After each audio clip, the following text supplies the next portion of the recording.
کہ کیا آپ کو یقین ہے کہ رؤوف حسن صاحب ڈیجیٹل دہشت گرد ہیں؟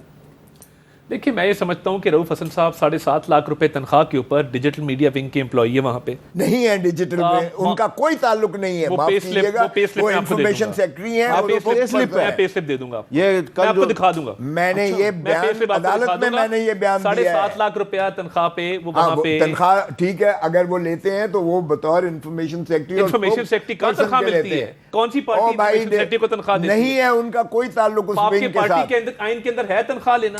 مجھے بتا دیں. تنخواہ آپ کو زیادہ پتہ ہوگا. پیڈ ایک سیل تھا, پیڈ ایک سیل تھا. آپ دیکھیں نا پھر ذاتیات پہ آ رہے ہیں. میں آپ کے بچوں کے ساتھ پڑھا ہوں, میں آپ کا بہت احترام کرتا ہوں, مگر آپ اگر ذاتیات پہ آئیں گے, آپ اگر ذاتیات پہ آئیں گے مجھے اچھا نہیں لگے گا کہ آپ میرے باپ کی عمر کے ہیں. میں یہاں پہ ایسی بات کروں جس پہ مجھے بھی شرمندگی ہو, آپ کو بھی ہو. وہ آپ کہہ رہے ہیں کہ آپ کہہ رہے ہیں آپ کے پاس 7.5 لاکھ کا اٹیک آپ نے کیا, 7.5 لاکھ روپے تنخواہ وہاں سے لے رہے تھے. وہاں پہ یہ تفتیش کے دوران چیزیں آگے پتہ نہیں کیا نکلتا ہے.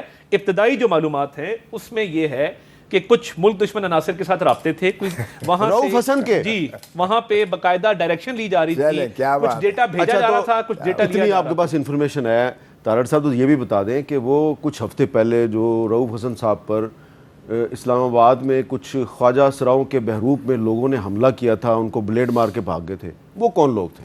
دیکھیں ہم خواجہ سراؤں پہ حملہ کرے, وہ پولیس نے ٹریس کرنے کی کوشش کی مگر وہ نہیں ٹریس ہوئے ابھی تک.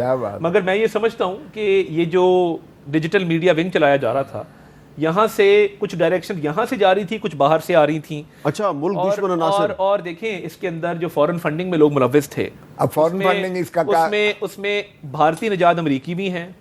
مجھے یہ بتائیے نا, ابھی ایک ڈنر ہوا لنڈن کے اندر, ایک ارب پتی اسرائیلی سٹیزن ہے, جوئش آدمی ہے, زین قریشی صاحب موجود ہیں, میں آپ کو بھیجتا ہوں. عرب پتی جی جو ساری اسرائیلی فنڈنگ کرتا ہے, یہ کیوں ان کو ملتے ہیں لوگوں کو؟ زین قریشی صاحب بھی گئے تھے. زین قریشی صاحب تھے, انیل مسرت صاحب تھے, صاحب دادا جہانگیر چیکو صاحب تھے, تصویریں میرے پاس ہیں, وہ پورے سوشل میڈیا پہ لگی پڑی ہیں. نواز شریف صاحب کے یہ لنکیج کیا ہے؟ ذاتی فنکشن میں انڈیا کا پرائم منسٹر بغیر ویزا کے آتا ہے, انٹاوریج یہاں لے کر آتا ہے, اور ایک بزنس مین کو یہ ریسیو کرتے ہیں اور ان کو اپنا گیسٹ بناتے ہیں. یہ ان سے ذرا پوچھے فورن انڈین سے کیوں ملتے ہیں؟ اس وقت پیلسٹائن میں ہو رہا ہے. آپ نے کہتے ہیں ذاتیات کی بات کرتے ہیں. زیک گولڈ سمتھ کی کیمپین چلائی, آپ کی سمپتھی کیوں ہے؟ یعنی ایک سمپتھی, ایک طرف آپ کی طالبان سے سمپتھی ہے جن کو آپ واپس لا کے بسایا اور آپ پورا خیبر پختونخوا کو رس پہ, دوسری طرف آپ کی جوئش لابی سے سمپتھی ہے جو کہ سب کے سامنے ہے, آپ اس سے شائع ہوئے بھی نہیں کرتے. انڈین بزنس ٹائکون کو یہ خود لے کے ایئرپورٹ سے لاتے ہیں, اپنے جو ہے ماشاءاللہ گھروں پر رکھتے ہیں, اور اس کے بعد اپنے فنکشنز پہ یہ آپ کی حکومت تھی تو آپ نے انویسٹیگیٹ کر کے, تو جس طرح یہ کہہ رہے ہیں, میں تو اس کو ٹھیک ہے میں نہیں کہہ رہا, لیکن یہ جب اتنی باتیں کر رہے ہیں تو اپنا بھی بتا دیں نا, ہندوستان کے ساتھ آپ کا کیا تعلق ہے؟ ان کے بزنس میگنیٹس کو آپ پرسنل کیوں تعلق ہے؟